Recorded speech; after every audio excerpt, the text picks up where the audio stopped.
سەبارەت بە پرسی کۆچکردن و بازرگانیکردن بە گەنجانەوە بەڕێز حاکم ئازادەمین دادوەر لە وڵاتی سوید لە سعودی لەگەڵمانە بەڕێز حاکم بەخێر بی خۆشحاڵی نەبوو لەگەڵمانی سپاسدانەکەم خۆشحاڵم ئەو قاچاقچی و بازرگانانەی کە بازرگانی بە ڕۆحی گەنجانی ئێمەوەکەن کاکە ئەو کەسانە خەڵکانی تاوانباری هەلپەرستن کە دەیانەوێت لەبەر خاتری پڕکردنی گیرفانی خۆیان جانی خەڵکانی کە بخەنە مەترسی و خەتەرەوە هیچ گوێیان لێ نییە تۆ غەرقەبی یا لە ڕێگا چیت بەسەرێت کارەساتەکان چی ئەبێ لە دوایە ئەمان گیان لەمە نییە تەنها با خەڵی خۆیان پڕکەن من لەسەرەمە شتم زۆرە بیڵێم لە سویدەوە کە دادگایی قاچاقچێتیمان کردووە کە باسییان کردووە پێمان وتون بۆچی ئێوە ئەوەتان کردووە چیتانەوێ ئەی مەسیر و مستەقبەلی ئەو گەنجانە چییە ئەوان تەنها ئەویان وتووە ئێمە پارەکە خۆمان وەرەگرین ئەیان خێنە یان ناو یەختێکەوە لە یەختەکە چیان بەسەردێ ئەمە جەمان لێ نەبووە هیچ گارانتیتیان نییە جامە ئەمە خەڵکانی تاوانبارن کە بازرگانیەکەن بە گیانی خەڵکەوە لەبەر خاتی پڕکردنی گیرفانی خۆیان بەداخەوە باشە جەنابی حاکم ینی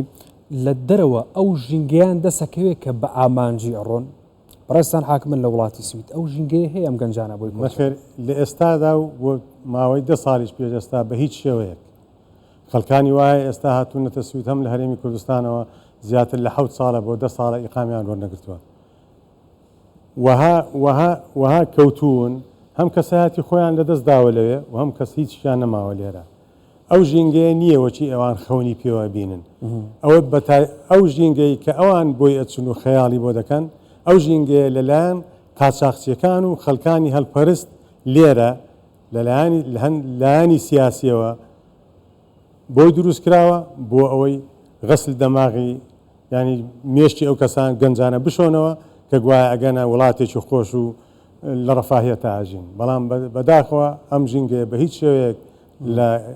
بارانیە باشە دۆخی پەنابەران چۆنە گە لەم ڤیددیۆیا ببینین ئەمە دۆخی پەنابەرانە لە دەرەوە ئەو ڕێگەی کە بۆیان گوڵ ڕێژەکەن پێشەوەی کە بڕۆن ئابم شێوەیە لە ڕاستی واقعەیە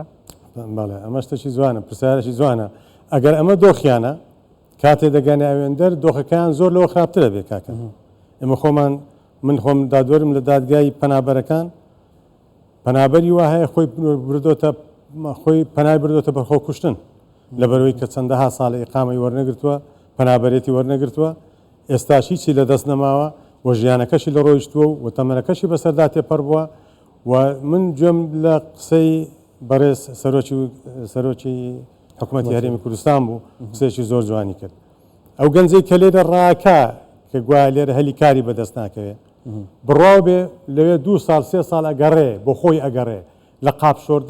قاپشۆردنە لە گسکدانە ئەگەڕێ بەس ئیشێکی بەدەستکەوێت هەتا ئیقامەکەی پێوەرگێت ئەوەشی بەدەست ناکەوێت ئەوەی کە لەوێ خەوی پێبینێ لەوێ ڕێکت پێچوانەکەیەتی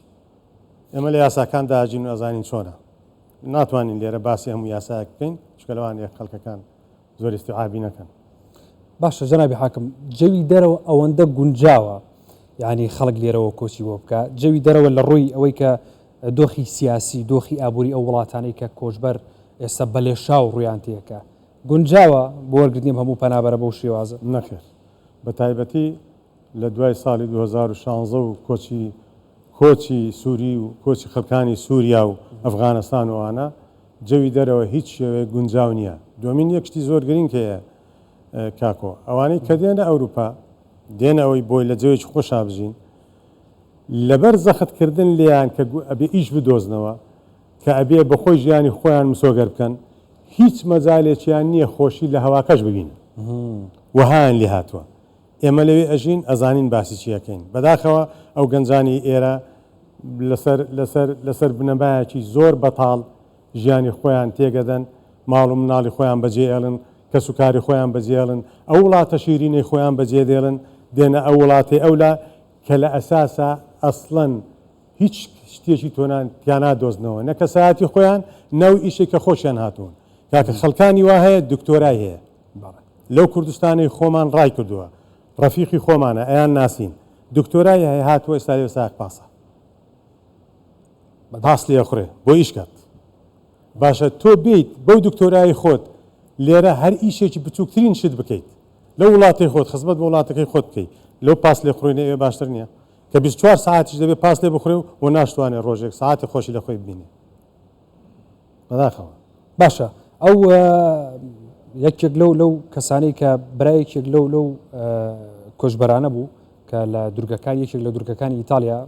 بەلەمەکەیان تووشی خەرق بوون بوو جانیان لە دەستدا بوو باسی نەهامەتیەکانی ڕێگەکەی بۆ کردین باسی هەڵخڵەتاندنی بۆ کردین لەلایەن و قاچاقچیانی کە هەڵی خڵەتاندون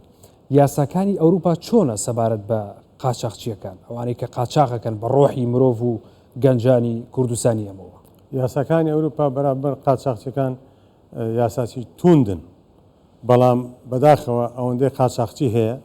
یاساکانی ئەوروپاش پێڕاناگەن سزای ئەو قاچاقچیانە بدەن ئەو هەموو قاچاقچیانە بدەن کە بازرگانی دەکەن بەو گەنج و لاوانە ئەجینا لە یاساکانی ئەوروپا توندن و بەرەنگاریشان دەبنەوە بێگومان ئێمە چەندەها جار یاسا دادگای قاچاقچیمان کردو و هەیە ئەو شتانە. باشە جەنابی حاکم خەڵک لێرەوە ڕوا گەنجە ڕواڵێکا کە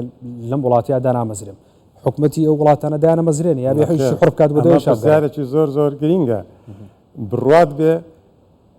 یەکێک چەند کەسانێک لەو شاری خۆم ئەناسم کە خەڵکی باشووری کوردستانن تەنها ماوەی زیاتر لە 2 ساڵە خەریکی گسگلێدانن لە بەرەوەی دایرەی پەنابەرەکان لێ زەختی لێ کردوون بۆی بتوان ئیقامی ساڵێکیان بدەنێ دەبێت ئیشی 2 ساڵ بکات بە ئیشی دایم بکەن بۆ ئیقامیان بدەنێ تا ئێستاش نیاندانی هەر جاری بیانوێکیان بۆ دۆزنەوە جارێکیان دەڵێن تۆ ئیجازە وەرگرت تۆ ئیجازەی سەری ساڵت وەرگرت تۆ 2 مانگ زیاتر تێپەڕ بووە جارێکیان بە بیانویکە و کورت و مختصر یاساکانی ئەوروپا ئێستا هیچ لە بەرژەوەندی پەنابەر نیە. بەڕێز حاکم ئازادەمین دادوەر لە وڵاتی سوید لە ستودیو لەگەڵمان بووی کاک حاکم بەخێر بووی خۆشحاڵێک بەخێر بن سەر